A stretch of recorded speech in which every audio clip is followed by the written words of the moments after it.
Welcome to my journey. This will be applications that we can apply to our life and a little more in depth about the chapter. We are in Exodus 2 1 through 25. Now, Pharaoh had made it a rule to throw all the baby boys into the river in hopes that they would drown and his power and possessions would not be threatened. Now we see that this lady makes a basket. She makes it out of a thick grass and kind of a tar type thing that would secure the basket and make it waterproof. She put her baby in there, and then she hid him more in the weeds, like tall grass in the water, and so he would still float down the river, but it gave him coverage in case if any of the soldiers were walking around the river and just trying to ensure that all the babies were drowned and none of them were surviving for any reason. So this would have gave him coverage that he would be able to be hidden from them. And of course, the baby's mom might seem like she did very little by trying to make this basket to save her child, but that little bit was enough. There is time in life when we feel out of control, when we feel like nothing's going right in life.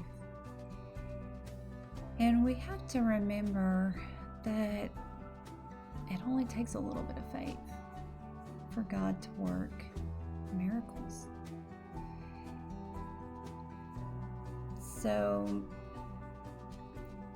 sometimes we feel like we're spiraling out of control, and that's Satan that gets in our head, and he tells us lies. So we don't want to fall prey to that. We want to know that we can do all things through Christ who strengthens us. And God can do many things through simple hands that are just willing to do a little bit of work. So the sister also was following behind, and she was hiding and trying to see that what would happen to her brother. Now, when Pharaoh's daughter had came out and discovered the baby, the older sister had a choice to make: stay in hiding or come out and see if she could help her brother. Now, fear sometimes will paralyze us, and it makes us want to hide. It makes us to kind of shrink back and think that we're not strong enough to stand up and stand out. We're not strong enough to come forward and talk or do something.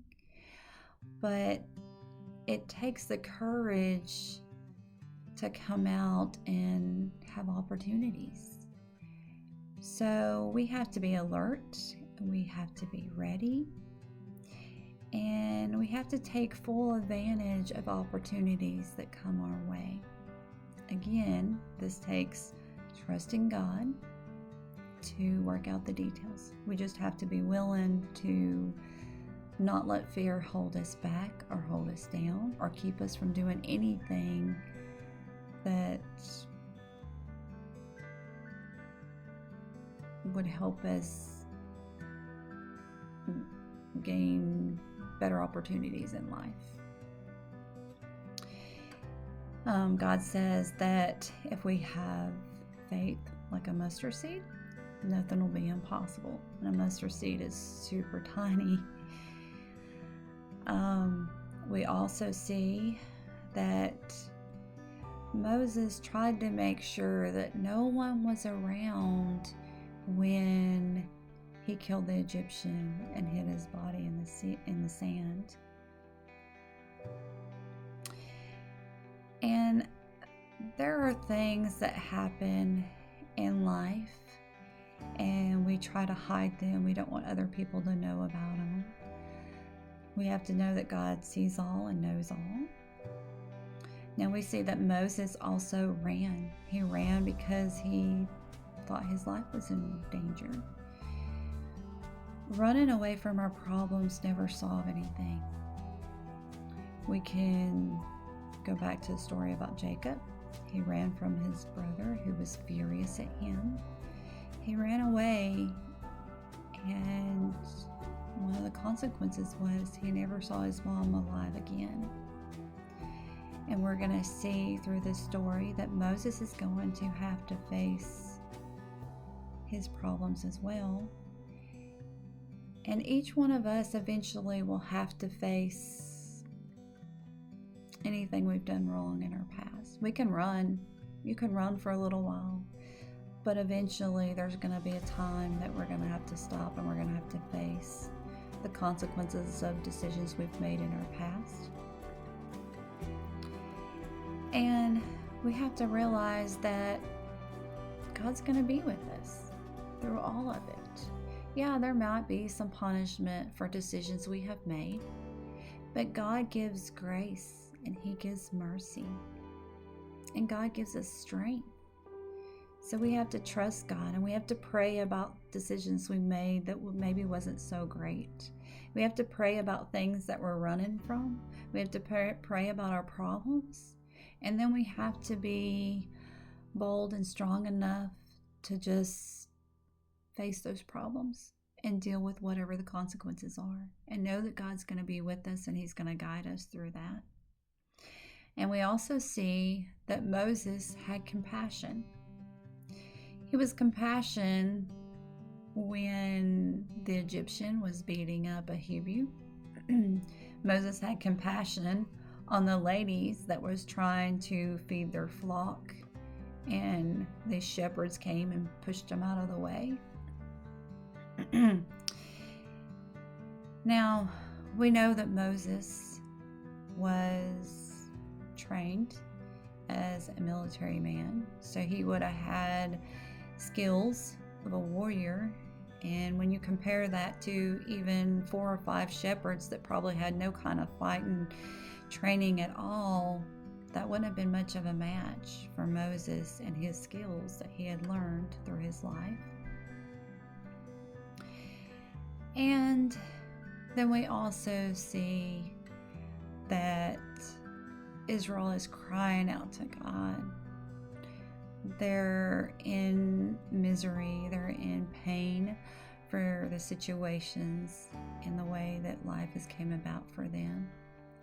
And God hears their cry, and God remembers the promise that He made to Abraham, Isaac, and Jacob. So when we are in the midst of our trials, in the midst of problems, we can cry out to God, and God is going to listen. God's going to hear us, and God's going to make a way. But it comes back to trust. We have to trust God, because even though we want God to fix things and we want Him to fix them now, and sometimes we think God's timing is very slow, we have to remember that God's timing is not the same as our timing. God's scheduling is not the same as our scheduled time. So God has a plan for each one of us, and He knows exactly when to act. He knows exactly when to change things in our life. Just like with Moses, we will see that timing is everything. And we just have to pray, and we have to trust God and leave it all in His hands. Do what we can do and leave the rest up to God. May God be with you in everything and in every way.